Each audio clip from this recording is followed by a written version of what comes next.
अपना जो चैप्टर चल रहा है उस चैप्टर का नाम है इल्यूमिनेशन यानी कि प्रदीपन। और इसमें आज का अपना टॉपिक है types of lamp. Types of lamp में ये निम्न प्रकार के लैम्प है, जैसे कि पहला देखें इनकैंडिसेंट लैम्प, जिसको हिंदी में कहते हैं उदीप्ति लैम्प।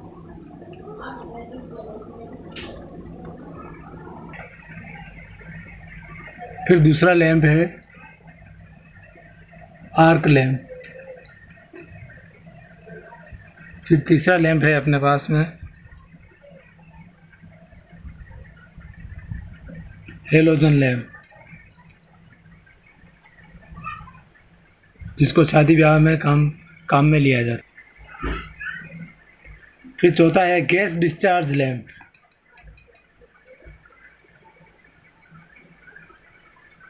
ये इसमें 3 प्रकार के होते हैं।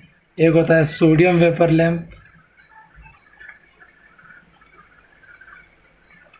दूसरा होता है मर्करी वेपर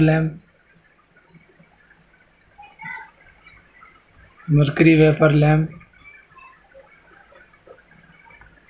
और तीसरा होता है फ्लोरोसेंट लैंप।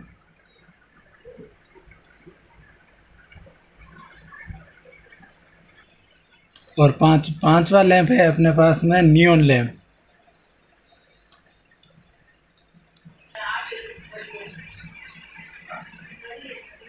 हाँ, तो अपना टॉपिक चल रहा है लैंप मतलब क्या देता है? प्रकाश देता है यानी कि प्रकाश यानी कि क्या देता है? लाइट।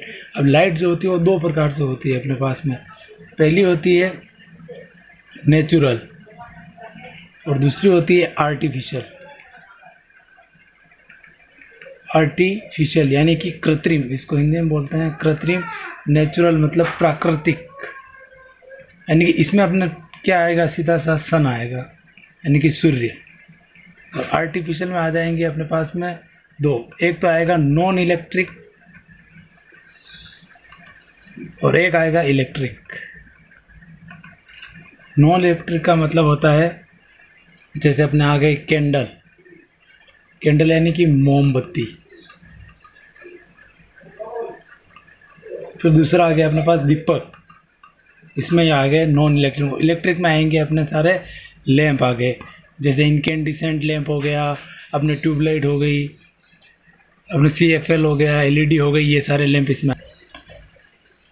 तो अपने को पढ़ना है इलेक्ट्रिकल लैंप के बारे में। इलेक्ट्रिकल लैंप कौन कौन से, जो आपको मैंने पहले बता दिए थे। इनकैंडिसेंट लैंप, आर्क लैंप हो गया, हेलोजन लैंप हो गया, गैस डिस्चार्ज लैंप में 3 प्रकार के हैं, और नियॉन लैंप हो गए।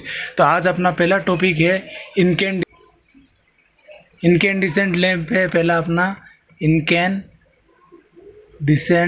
लैंप। इसको बोलते हैं उदीप्ति लैंप। अब इस लैंप को अपन अच्छी तरह से समझेंगे अभी। और इस लैंप का एक दूसरा नाम और है, इस लैंप को फिलामेंट लैंप भी बोला जाता है। फिलामेंट मतलब इसमें क्या है? फिलामेंट लगा होता है, तो इसको फिलामेंट लैंप भी बोलते हैं अपन। हाँ, इनकैंडिसेंट लैंप जो है 2 प्रकार का होता है। एक होता है कार्बन फिलामेंट लैंप और एक होता है metal filament lamp. Metal filament lamp जो है वो वापस 2 प्रकार का होता है, लेकिन इसको भी बाद में पढ़ते हैं। पहले अपन पढ़ लेते हैं कार्बन फिलामेंट लैंप। अब कार्बन फिलामेंट लैंप जो होता है उसमें कुछ निम्न बिंदु है, इनको आप नोट कर लेंगे। पहला है इलेक्ट्रिक एलिमेंट यानी कि एलिमेंट को हिंदी में बोलते हैं तंतु। और तंतु किसका बना होता है? कार्बन आर्क लैंप में कार्बन का बना होता है।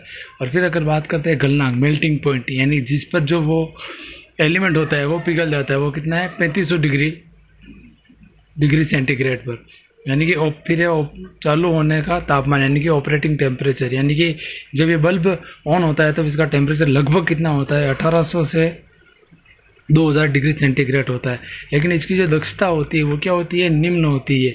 इस तरह से इसका जीवन काल देखें तो लगभग होता है 600 से 800 घंटे होता है, यानी कि इसका जीवन काल कम होता है। और इसके ल्यूमन प्रति वाट देखें तो 3.5 से 4, यानी कि इसकी रोशनी, ल्यूमन का मतलब ये जो अपने को प्रकाश दिखता है वही होता है ल्यूमन में। तो इसकी जो होती है वो 3.5 से 4 ल्यूमन पर वाट होती है। और इसका उपयोग ज़्यादातर नॉर्मली किया जाता है बैटरी। हाँ, मेटल फिलामेंट लैंप जो है 2 प्रकार का होता है। एक होता है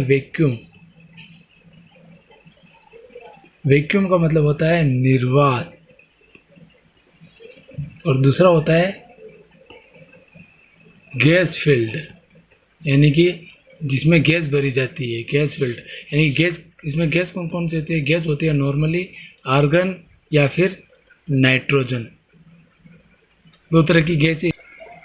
हाँ, इसमें जो भी बताता है वैक्यूम लैब, वैक्यूम मतलब निर्वात, निर्वात का मतलब ये होता है कि इसमें कुछ भी कोई भी हवा नहीं होती है, यानी कि किसी भी प्रकार की हवा नहीं होती है बल्ब के अंदर, उसको बोलते हैं वैक्यूम लैम्प। यानी कि इसका जो कार्यकारी जो टेम्पर यानी कि बात करते हैं, ये में बनाए जाते हैं जनरली 25 वाट तक के लिए बनाए जाते हैं। कितने वाट के लिए बनाए जाते हैं? 25 वाट तक के लिए। लेकिन अगर 25 वाट से ज़्यादा के जो बल्ब होते हैं वो सब कौन से बल्ब होते हैं? गैस फील्ड होते हैं, जिनमें गैस कौन सी भरी होती है? नाइट्रोजन और आर्गन, या फिर आर्गन नाइट्रोजन जो भी बोलो। मतलब ये जो चित्र बना हुआ है, ये चित्र किसका बना हुआ है? इनकैंडिसेंट लैब में गैस फील्ड का है। ये किसका है? गैस फील्ड लैम्प का चित्र बना हुआ है। तो इसमें अगर अपन देखें, सबसे पहले जो बाहर की जो ये ट्यूब देख रही है, इसको बोलते हैं अपन ग्लास ट्यूब। फिर इसमें गैस भर जाती है, गैस फिलिंग जो होती है वो होती है आर्गन और नाइट्रोजन, जिनका रेशो होता है लगभग 93:7, यानी कि 93:7 होता है। यानी कि 93% तो होती है इसमें ऑर्गन, 93% कितनी क्या होती है? आर्गन, और 7% में क्या होती है? नाइट्रोजन। तो ये इसका बल्ब बना हुआ है। तो फिर इसमें